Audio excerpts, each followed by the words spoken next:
In the summer of 1942, as the United States struggled to regain control of the Pacific after the shock of Pearl Harbor, one submarine embodied both the hope and the hazard of the Navy's undersea campaign, the USS Grunion, SS-216. Commissioned only months earlier, it was crewed by 70 men, most of them young, many serving on their first combat patrol. Under the command of Lieutenant Commander Mannert Jim Abel, a respected officer known for calm precision under pressure, the Grunion departed Dutch Harbor in July for what was expected to be a straightforward patrol in the frigid waters of the Aleutian Islands. What followed became one of the most haunting disappearances in U.S. Navy history. From the outset, the submarine's patrol reports painted a picture of a crew constantly navigating uncertainty. The Aleutians were unlike the warm South Pacific. The seas were cold, unpredictable, and often blanketed in fog thick enough to conceal entire islands. Japanese forces had recently occupied Kiska and Attu, and both sides were fighting not only each other but the raw, untamed wilderness. For the Grunion's crew, the threat came from every direction. Hidden coastal guns, roaming aircraft, drifting mines, and the dangerous volcanic seafloor that rose sharply in unexpected places. Despite these challenges, the Grunion proved aggressive. On July 15, she reported sinking 2 Japanese merchant vessels and damaging a third. Her last known transmission, sent 9 days later, described heavy anti-submarine activity and the presence of enemy patrol craft persistently sweeping the area. Still, the tone of the message held steady confidence. There was no hint of impending danger, no sign that anything was wrong. After that signal, the Grunion fell silent. Behind the scenes, intelligence officers at Dutch Harbor tracked the submarine's expected movements. When days passed without a new message, concern spread quickly. According to surviving operations logs, Commander Ralph Christie noted, "Grunion overdue. No radio contact. Search recommended." The search, however, was hampered by the region's notorious fog and jagged coastlines. Aircraft struggled to spot anything on the water. Destroyers navigating the same area described sudden storms that materialized seemingly out of nowhere. Families of the crew began to receive carefully worded letters. "Your son's vessel has not returned to port. Further information will follow when available." For many, it was the first indication anything had gone wrong. Wartime censorship prevented newspapers from printing details, leaving the Grunion's fate known only to military circles and grieving families. As investigators pieced together available information, several theories emerged. The Aleutians were heavily mined by both sides. Post-war studies confirmed that several minefields had drifted from their documented positions, carried by fierce underwater currents. A submarine ascending for a routine periscope check could have struck one without warning.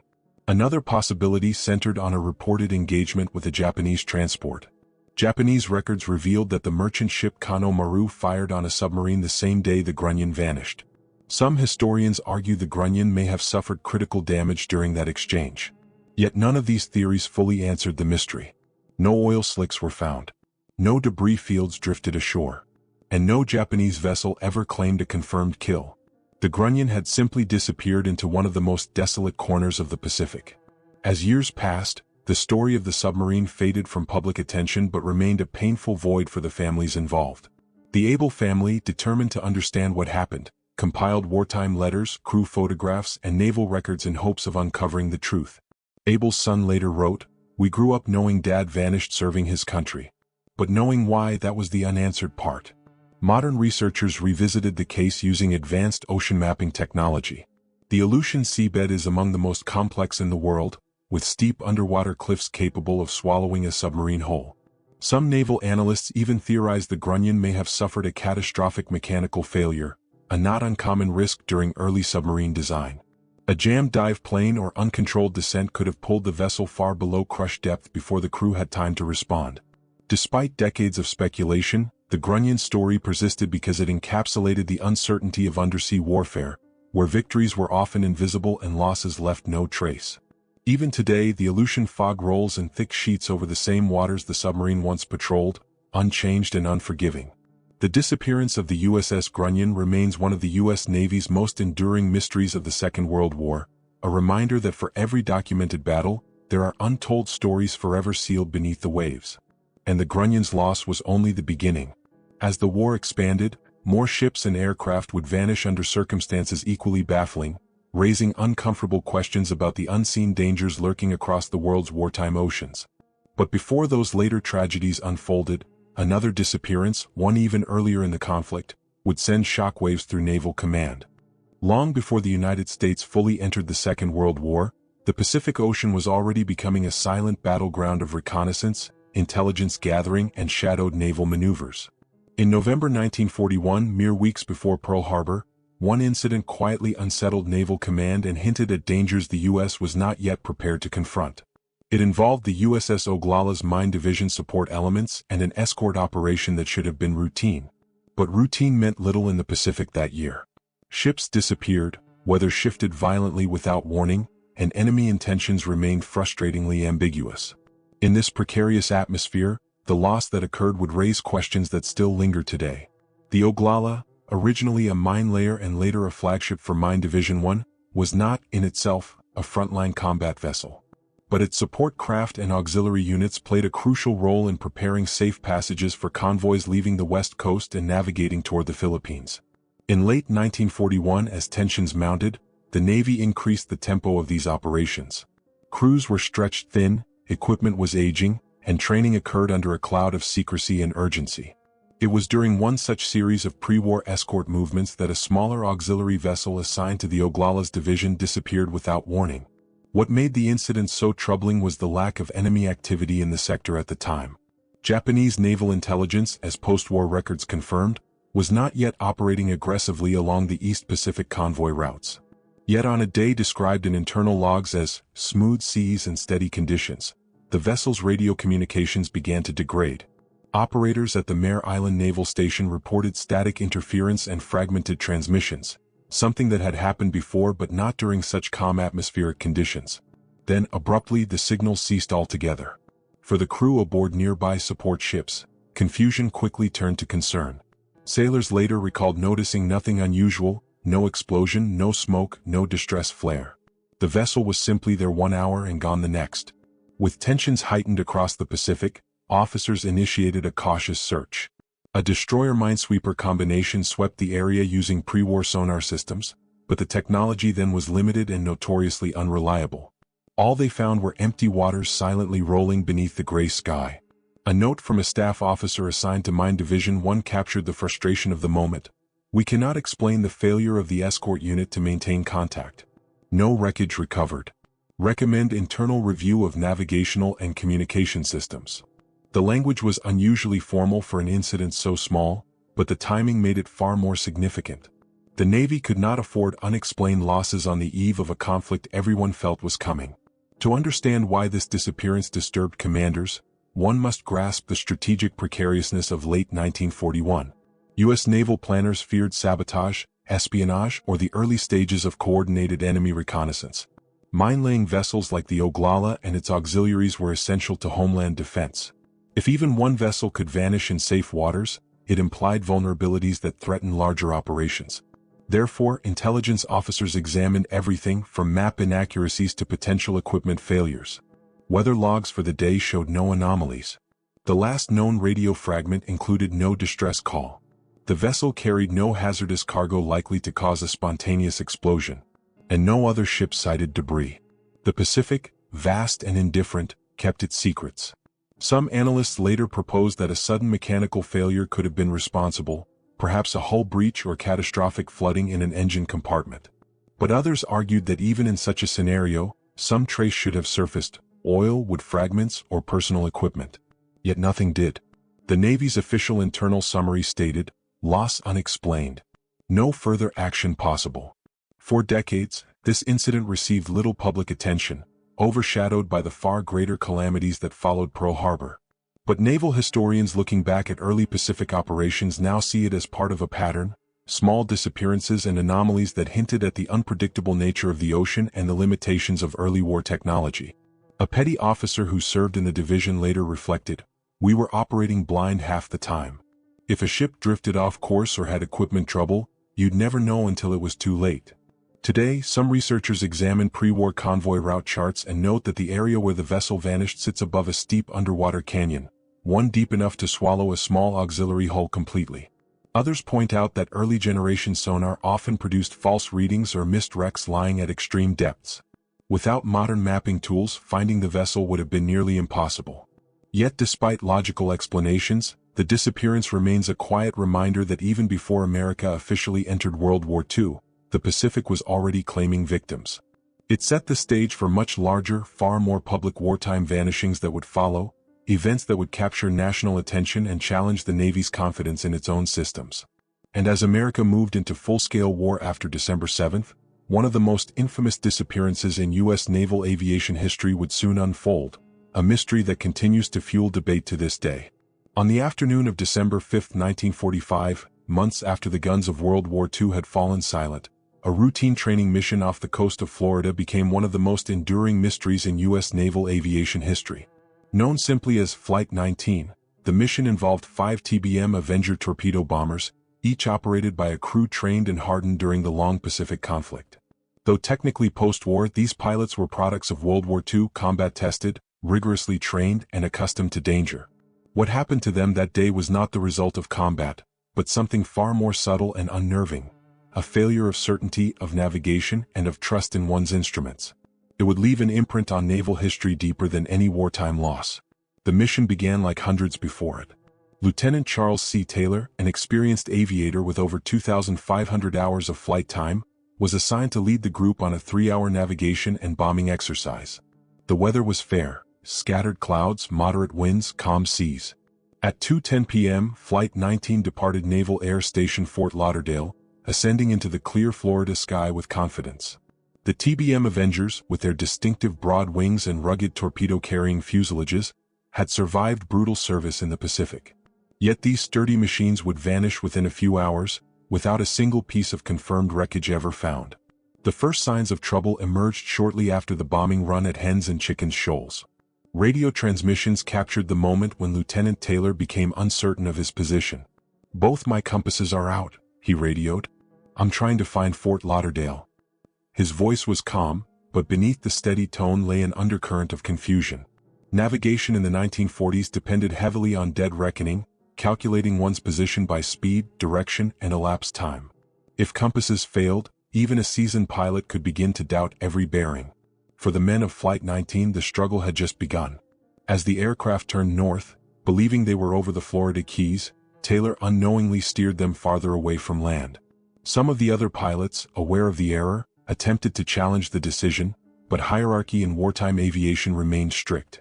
A radioman recorded one haunting exchange: "If we just head west, we'll get home." Taylor responded, "We don't know where west is. Everything looks wrong." Back at Fort Lauderdale, controllers listened in mounting concern. At 4 p.m., the situation grew critical. The Avengers were low on fuel, the sun was setting, and cloud cover was thickening. A rescue PBM Mariner seaplane launched to search for them. 23 men now occupied the sky in desperate hope of survival, 5 in the lost Avengers, 14 aboard the Mariner. Then at 7:04 p.m., the last confirmed message from Flight 19 was heard: "All planes close up tight. When the first plane drops below 10 gallons, we all go down together." It was a chilling acknowledgement that ditching into the dark Atlantic was their only option. Radios crackled, then fell silent. The sea, vast and unyielding, swallowed their voices. Tragedy deepened when the rescue Mariner also disappeared 30 minutes after takeoff. A tanker in the area reported seeing a sudden flash in the sky, a possible mid-air explosion. The Mariner was known among aviators as a flying fuel tank, and many believed a spark may have ended its mission instantly. But like Flight 19, no verified wreckage ever surfaced, leaving both disappearances shrouded in speculation.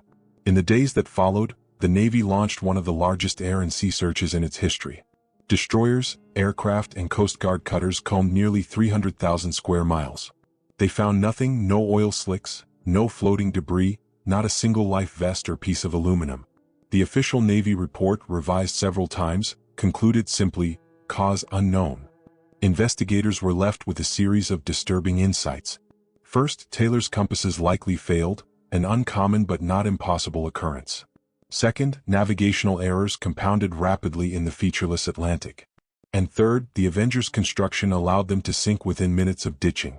The ocean floor off Florida drops into deep trenches, making recovery unlikely even with modern technology. Eyewitness accounts from personnel on the ground added another layer of complexity. Some airmen reported atmospheric anomalies, unusual cloud formations, sharp temperature fluctuations, and sudden shifts in wind direction. While entirely natural, These conditions could easily disorient pilots already struggling with faulty instruments. Today, modern analysts and aviation historians approach the Flight 19 disappearance with sober realism. Most agree that the combination of instrument failure, navigational error, fuel exhaustion, and poor weather created a perfect storm for disaster. Yet the mystery endures because of what was not found. Even in wartime, debris from crashes usually floated. But in this case, the Atlantic kept its secrets. The disappearance of Flight 19 marked a turning point in the Navy's approach to training and rescue protocols. It reinforced the importance of redundant navigation systems, standardized communication procedures, and improved survival equipment. These lessons shaped aviation safety for decades. Still, the story remains unresolved. The ocean floor off Florida holds wrecks from every era of American naval history, many unfound, many unidentifiable. Somewhere among them may lie the remains of the 5 Avengers and the men who flew them, airmen who survived a world war only to vanish on a day meant for routine training. As the war's aftermath gave way to a new era of naval operations, another disappearance, this time involving a frontline destroyer, would soon raise equally troubling questions. By 1944, the Battle of the Atlantic had entered its most dangerous phase. German U-boat wolf packs were still striking at Allied shipping, and the U.S. Navy was pushing its vessels harder than ever, escorting critical convoys across a storm-torn ocean. Among the destroyers assigned to protect these lifelines was the USS Warrington, DD-383, a veteran of multiple escort missions and a ship whose crew had learned to respect the Atlantic's shifting temperament. Yet nothing in their long service could prepare them for what unfolded in September of that year, an event that remains one of the most devastating and mysterious non-combat losses in U.S. naval history. The Warrington departed Norfolk on September 12, 1944, assigned to escort a relief carrier group into the mid-Atlantic. The weather forecast predicted rough seas but nothing beyond what an experienced destroyer could handle. Destroyers were built for speed and maneuverability, but they were also notoriously vulnerable to extreme weather due to their narrow hulls and limited displacement. Still, the ship's commanding officer, Commander Glenn Davis, noted in his log, "Seas rising but manageable. Crew prepared. Engines steady." The calm confidence of routine patrols filled the decks. That confidence eroded quickly when, on September 13, the destroyer entered what would later be identified as the outer wall of a powerful, fast-moving hurricane. The storm was poorly tracked, wartime conditions meant limited meteorological coverage, and naval operations often outpaced weather intelligence. By the time the Warrington realized the full force it was sailing into, the hurricane's spiraling winds and towering waves were already upon it. What began as heavy swells escalated into chaos. Eyewitness accounts from surviving crew members describe waves rising over the ship's bow, slamming into bulkheads, and tearing loose equipment that had been bolted down. The destroyer pitched violently, its keel groaning under the strain. Water poured down ventilation shafts, causing electrical failures. The ship began to list dangerously to starboard. Amid the chaos, the crew fought to counterflood compartments to correct the list. Damage control parties worked in near darkness as the ship's power faltered. A bosun's mate later recalled, "You couldn't tell sky from sea. Just walls of water. Every hatch felt like it would rip off." Communications with nearby ships faded as static drowned out radio transmissions. The Warrington was, for all practical purposes, alone in the storm. At 1,120 hours, the destroyer sent a final, fragmented message, "Have sustained considerable damage," took roll to starboard, attempting to correct, then silence. Minutes later, the ship capsized, rolled to port, and sank stern first into the churning Atlantic. When the hurricane passed, rescue operations began immediately. The USS Hyades and USS Seton were first on the scene, combing debris fields and calling out for survivors. Of the Warrington's 321-man crew, only 73 were found alive, clinging to life rafts or floating wreckage. Many survivors suffered from exposure, dehydration, or severe injuries caused by debris and violent sea motion. The rescue teams recovered relatively little from the wreck: no large hull sections, no intact compartments, no conclusive signs of mechanical failure. The ocean had stripped the evidence clean. What puzzled investigators was not the fact that the ship sank, many destroyers had succumbed to storms, but how rapidly and completely the Warrington had been overwhelmed. Most naval vessels in similar storms sustained damage yet survived long enough for rescue or retreat. The Warrington, by contrast, vanished almost entirely within minutes. The Navy Board of Inquiry cited the hurricane as the sole cause, but internal memos circulated among senior officers hinted at deeper concerns. Some questioned whether hull reinforcement had been neglected during wartime refits. Others wondered if pre-existing structural weaknesses, undetected due to the relentless tempo of convoy duties, played a role. Wartime conditions pushed ships to their limits, sometimes beyond what the original designs intended. Meteorologists later revisited the storm and discovered that the Warrington had sailed into a narrow corridor of extreme wave anomalies, peaks as high as 70 feet, produced by crosswinds striking opposing swells. For a destroyer displacing less than 2,000 tons, such forces were catastrophic. Even with full power, the ship could not climb the walls of water fast enough to stabilize. The tragedy forced the Navy to re-examine its storm avoidance protocols. New weather reporting stations were established across the Atlantic, and destroyer handling manuals were updated. But these improvements came too late for the crewmen who served aboard the Warrington. Today, the ship's exact resting place remains unknown, somewhere in a deep trench east of the Bahamas. Despite modern sonar mapping of the region, the Atlantic's vastness has kept the wreck hidden. Researchers believe the ship may have broken apart as it sank, scattering its remains across an underwater ridge. Others suggest the hull could be wedged beneath an overhang or buried in sediment layers deposited by decades of storms.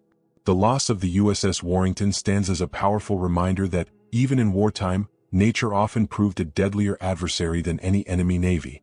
And as the war drew toward its close, another submarine disappearance, one even more puzzling, would soon add a new layer to the Navy's growing list of unanswered questions.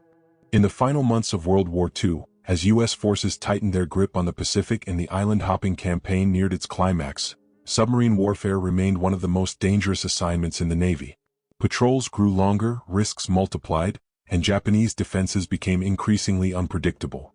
Amid this tense and shifting landscape, the USS Swordfish, SS-193, one of the earliest American submarines to enter the war, prepared for what would become its last, ill-fated mission. A veteran of 13 combat patrols, the Swordfish had survived minefields, depth charge attacks, and mechanical failures. But in January 1945, near the very shores the Allies were preparing to invade, it vanished without a trace. Its disappearance remains one of the Pacific Fleet's most troubling unresolved losses. The Swordfish departed Pearl Harbor on December 22, 1944, assigned to patrol waters surrounding Okinawa. The region was strategically vital. Japanese supply lines ran through narrow island channels, and Allied planners needed intelligence for the upcoming Operation Iceberg, the invasion of Okinawa scheduled for April. For this mission, the Swordfish carried experienced officers and hardened enlisted men who had already endured years of peril. Commander Keats Montrose, an officer respected for calm judgment under pressure, took command of the submarine for her 14th patrol. Initial transmissions from the submarine were routine. On January 2, 1945, Swordfish requested permission to enter its patrol area. The message contained no warnings, no hints of trouble. It would be the last confirmed communication the U.S. Navy ever received. From that moment onward, Swordfish sailed into silence. The struggle began beneath the surface, both figuratively and literally. Navigating near Okinawa was notoriously dangerous. Japanese anti-submarine units had reinforced the area heavily, laying extensive minefields and deploying fast, agile submarine chasers equipped with new sonar systems. Allied submarine commanders often referred to Okinawa's waters as the funnel, a place where escape routes narrowed and dangers multiplied. To complicate matters, the Swordfish may have been ordered to conduct reconnaissance close to shore, a task that required running shallow and exposed. At such depths, even a single mine strike could tear open a submarine's pressure hull. The Japanese Navy had deployed thousands of moored mines throughout the East China Sea, some mapped, many not. Post-war analysis showed that several minefields had drifted significantly from their intended boundaries due to storms and shifting currents. One intelligence report from the U.S. Navy Submarine Force Pacific later noted, "Mines represent the most probable hazard in Swordfish's assigned sector." Enemy traffic was minimal, mine concentrations by contrast extremely dense. And yet, the absence of any distress signal puzzled investigators. Even submarines mortally wounded by explosions sometimes managed a short, fragmented message. Swordfish sent none.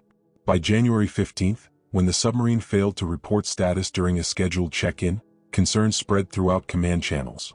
Submarines often operated under strict radio silence, but missing 2 consecutive reports was rare. When January 27 passed, Swordfish's last known date to transmit, Naval Headquarters authorized a search. It lasted several days but revealed nothing. To provide context and clarity, investigators reviewed Japanese records after the war. Normally, such documents offered precise accounts of engagements with U.S. submarines.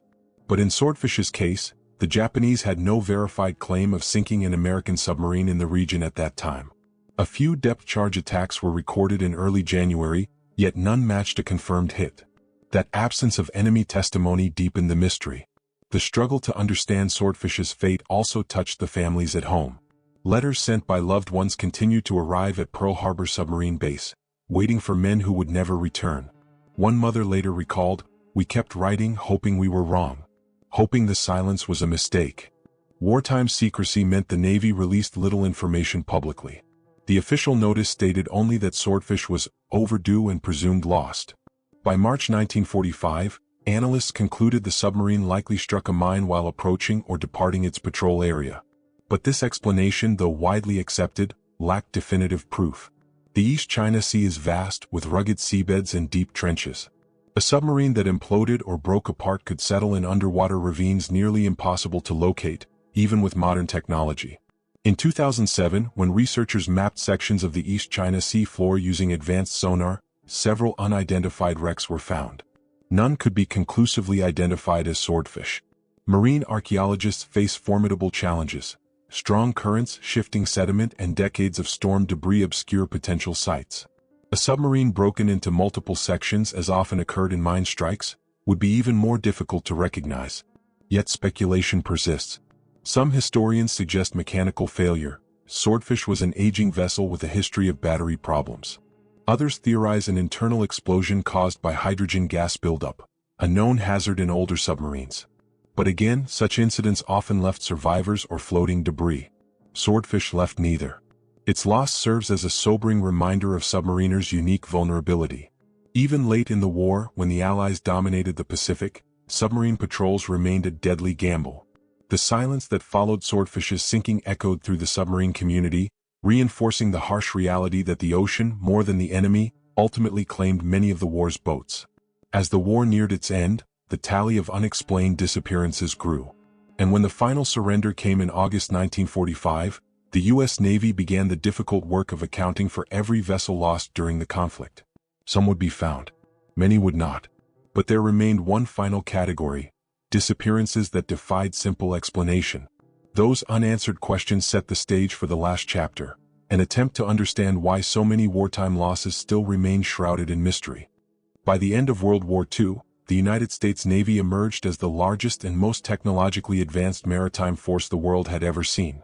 Yet even with this vast fleet, powerful communications networks, and detailed record-keeping, a number of ships and aircraft simply vanished, leaving no wreckage, no survivors, and no conclusive explanation. The sheer scale of the conflict often hid these disappearances beneath the headlines of major battles and operations. But when the guns fell silent in 1945, the Navy began the daunting task of accounting for every vessel lost during the war.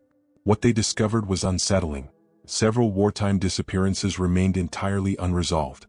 It was a reminder that even the greatest military power remained vulnerable to forces, both environmental and human, forces that, at times, erased entire crews without a trace. The effort to understand these losses began with logistics. Command centers across the Pacific and Atlantic gathered radio logs, patrol schedules, and after-action reports. Intelligence officers cross-referenced this data with captured Japanese and German wartime records, hoping to match missing ships with documented enemy attacks. In many cases, this method yielded answers. But a troubling subset of disappearances, Grunion, the unnamed pre-war auxiliary, Flight 19, and Swordfish among them, did not correspond with any known enemy engagement. The silence surrounding these incidents unnerved investigators. As one officer in the Office of Naval Intelligence wrote, "No matter how vast the ocean, a ship does not simply cease to exist." But ships had ceased to exist, and without the clarity of battle damage or survivor testimony, each case became an exercise in educated speculation. Meteorologists analyzed storm tracks. Naval architects studied structural vulnerabilities. Ordnance experts evaluated minefield drift. Yet every answer produced new questions.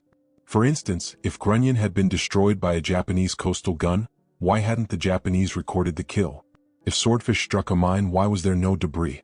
If Flight 19 had ditched at sea, where were the oil slicks or floating equipment normally seen after crashes? Part of the problem lay in the vastness of the world's oceans. In the Pacific, deep trenches and volcanic topography created landscapes more dramatic than the Grand Canyon, places in which a submarine could vanish beyond the reach of even modern sonar. In the Atlantic, storms churned wreckage along unpredictable currents, scattering evidence hundreds of miles from any search area. And always, wartime urgency meant many patrols ventured into dangerous areas with minimal backup, limited communication, and incomplete weather intelligence. But the Navy's post-war analysis revealed something more profound. Technology of the time, though advanced for its era, remained deeply flawed. Compasses malfunctioned after electrical surges. Sonar produced deceptive echoes. Early radios lost signal in heavy weather. Even radar, revolutionary though it was, suffered from interference during storms. In many cases, sailors and pilots had no way of knowing that their instruments were failing until it was too late. The human element was equally significant. Fatigue, combat stress, and the pressures of maintaining strict wartime protocol often influenced decision-making. Lieutenant Taylor of Flight 19, despite his experience, made errors under pressure, errors amplified by failing compasses and the rigidity of chain of command. Similarly, overworked submarine crews sometimes pushed their vessels beyond safe operational limits, forced by the intensity of late-war patrol demands. As researchers continued piecing together fragments of archived logs, a broader picture emerged. The disappearances were not random but part of a pattern, a collision between natural forces, technological limitations, and the sheer unpredictability of war. Many losses likely resulted from multiple small failures aligning at once. A compass malfunction paired with cloud cover, a drifting minefield intersecting with a submarine's planned course, a structural weakness exposed by a hurricane's final blow. However, some questions remained unanswered even after exhaustive review. Why, in several disappearances, was no debris ever recovered? Why did multiple vessels vanish in areas not known for enemy activity? Why did some disappearances coincide with periods of perfect weather or routine patrols? The Navy acknowledged these gaps but emphasized that war often produces mysteries that remain forever unresolved. In the final report compiled in late 1946, an officer summarized the sentiment shared across commands: "Not all losses can be explained. The sea does not surrender every secret." In the decades that followed, advancements in oceanography and marine archaeology allowed researchers to locate many World War II wrecks. The discovery of USS Indianapolis, USS Juneau, and numerous submarines brought long-awaited closure to families and historians. Yet other vessels, such as the Swordfish and the Auxiliary lost before Pearl Harbor, remain missing, their last movements known only to the men who served aboard them. These mysteries endure, not because of supernatural speculation, but because they reflect the limits of human understanding in the face of nature's vastness. They remind us that even the most sophisticated navies cannot fully predict the ocean's power. They speak to the courage of crews who sailed into danger knowing that, in war, some risks cannot be mitigated. And they echo a truth recognized by sailors across generations, that the sea is both a battlefield and a burial ground, one that rarely gives back what it claims. The war ended, but the questions linger. And as historians continue to search the deep, the stories of these disappearances still shape our understanding of sacrifice, uncertainty, and the invisible battles fought far from the front lines.